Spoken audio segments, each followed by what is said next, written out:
അവരുടെ തീരാത്ത ദുഃഖം പങ്കുവയ്ക്കുക നമ്മളായിട്ടല്ലാതെ അവരെന്ത് ചെയ്യാൻ പറ്റും. ഈ ക്യാമ്പസുകളിലൊക്കെ ഇത്തരം സംഭവങ്ങൾ നടക്കുമ്പോൾ ക്യാമ്പസുകളിലെ അധികാരികളാണ് ഇത് ശ്രദ്ധിക്കേണ്ടത്. ഒരു കംപ്ലൈൻറ്റുമായിട്ടൊരു പിതാവ് ചെന്ന് പറയുമ്പോൾ ആ കംപ്ലൈൻറ്റിനെ ഗൗരവമായിട്ട് കണക്കാക്കി അതിന് നടപടികൾ സ്വീകരിച്ചിരുന്നെങ്കിൽ ഈ ദുരന്തം ഉണ്ടാവില്ലായിരുന്നു. അപ്പോൾ ഈ ക്യാമ്പസുകളിലെ അധികാരികളായിട്ടുള്ള ആളുകൾ മക്കളെ പോലെ തന്നെ കുട്ടികളെ കാണണം. ഇപ്പോൾ കണ്ടില്ലേ, യൂണിവേഴ്സിറ്റി കോളേജിൽ ഭിന്നശേഷിക്കാരനായ ഒരു വിദ്യാർത്ഥിയെ ഷൂട്ട് ചവിട്ടി പിടിച്ചിട്ടാണ് അവൻ്റെ കാല് വെട്ടിയെടുക്കുമെന്ന് പറയണത്. അപ്പോൾ എന്നിട്ട് ഒരു നടപടി അങ്ങനെ ചെയ്തവർക്കെതിരെ ഉണ്ടാകുന്നില്ല. മനസ്സിലായില്ലേ? യൂണിവേഴ്സിറ്റി കോളേജിൽ എത്ര പേരെയാണ് ഇടിമുറിയിൽ കയറ്റി മർദ്ദിക്കുന്നത്? എന്തെങ്കിലും ഒരു നടപടി സ്വീകരിക്കണ്ടേ? ഈ കോളേജ് അതോറിറ്റീസ് ഒരു നടപടി സ്വീകരിക്കുന്നില്ല. കോളേജിൽ മക്കളെ വിട്ടു കഴിഞ്ഞാൽ ആ മക്കൾക്കൊരു സുരക്ഷിതത്വം ഇല്ല. അവരെ ഹോസ്റ്റലിൽ വെച്ചും പുറത്തു വെച്ചും അവിടെ വെച്ചും അടിക്കും മർദ്ദിക്കും എന്ന് പറഞ്ഞാൽ എന്ത് വിശ്വസിച്ച് മക്കളെ വിടും? പിന്നെ എല്ലാ കുട്ടികൾക്കും അതിനുള്ളൊരു മാനസികമായിട്ടുള്ളൊരു ധൈര്യം ഉണ്ടാകണമെന്നില്ല അതിനെ അഭിമുഖീകരിക്കാനും അതിനെ മറികടക്കാനും. അപ്പോൾ അവരുടെ ഒരു മാനസികമായ സമ്മർദ്ദവും പ്രയാസവും 4 വർഷം പഠിച്ച് പൂർത്തിയാക്കി ഇറങ്ങേണ്ട ഒരു കുട്ടിക്കല്ലേ ഈ ദുരന്തം ഉണ്ടായത്.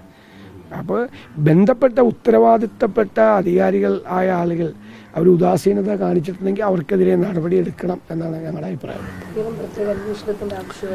അല്ല, തീർച്ചയായിട്ടും അല്ല, അവരതൊന്നുമില്ല. അവർ പോലീസ് അന്വേഷണത്തിലൊക്കെ അവർക്ക് പരാതിയൊന്നുമില്ല. പക്ഷേ ഈ ഉത്തരവാദിത്തപ്പെട്ട ഇതിൻ്റെ സിപാസിൻ്റെ ഡയറക്ടറെല്ലാം ഈ പ്രിൻസിപ്പലിനെതിരെ എന്തുകൊണ്ടാണ് ഒരു മാതാപിതാക്കൾ പരാതി പറഞ്ഞിട്ടും അത് ഗൗരവമായി എന്തുകൊണ്ട് എടുത്തില്ല എന്നുള്ളത് അന്വേഷിക്കപ്പെടേണ്ട കാര്യമാണ്. അതിന് ഉത്തരവാദിത്തങ്ങളായ ആളുകൾക്കെതിരായി നടപടി സ്വീകരിക്കേണ്ടതാണ്. പിന്നെ ഈ ഹോസ്റ്റലിലൊക്കെ എന്ത് നടക്കുന്നു എന്ന് വാർഡന്മാരും അന്വേഷിക്കണ്ടേ? എന്ത് നടക്കാം ഹോസ്റ്റലിൽ? പ്രത്യേകിച്ച് പെൺകുട്ടികളുടെ ഹോസ്റ്റലിൽ ഒരു പെൺകുട്ടിയെ റൂമിൽ കയറി എപ്പോഴും മർദ്ദിക്കുക, അതിനെ ഉപദ്രവിക്കുക എന്ന് പറഞ്ഞാൽ അപ്പോൾ അവിടെ എന്ത് നടക്കുമെന്നല്ല എൻ്റെ അർത്ഥം. അപ്പോൾ അതൊക്കെ അന്വേഷിക്കപ്പെടേണ്ടതാണ്. ഇനിയൊരു കുട്ടിക്ക് ഈ ദുരന്തം ഉണ്ടാകരുത്. അതാണ് നമുക്ക്. അല്ലാതെ എന്ത് പറയാൻ പറ്റും?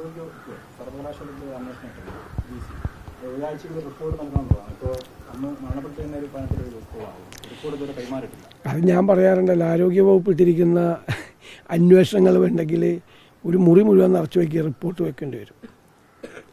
ഇപ്പോൾ എത്രയോ റിപ്പോർട്ടിലും എത്ര മെഡിക്കൽ കോളേജുകളിലും മറ്റു നടക്കുന്ന എത്ര അന്വേഷണങ്ങൾ നടക്കുന്നത് ഈ റിപ്പോർട്ടുകളൊന്നും പുറത്ത് കാണാറില്ല.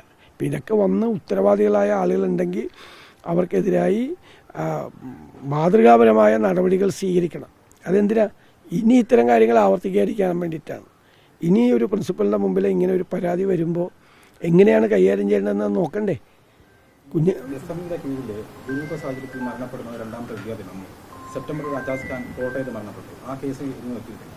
അതാണ് ഞാൻ പറയുന്നത്. അതുകൊണ്ടാണല്ലോ ഇത് ആവർത്തിക്കപ്പെടുന്നത്, വീണ്ടും വീണ്ടും ആവർത്തിക്കപ്പെടുന്നത്. ഏതെങ്കിലും ഒരു കേസിൽ മാതൃകാപരമായ നടപടികൾ ഗവൺമെൻറ് സ്വീകരിച്ചാൽ പിന്നീട് ഇത്തരം സംഭവങ്ങൾ ആവർത്തിക്കാതിരിക്കും.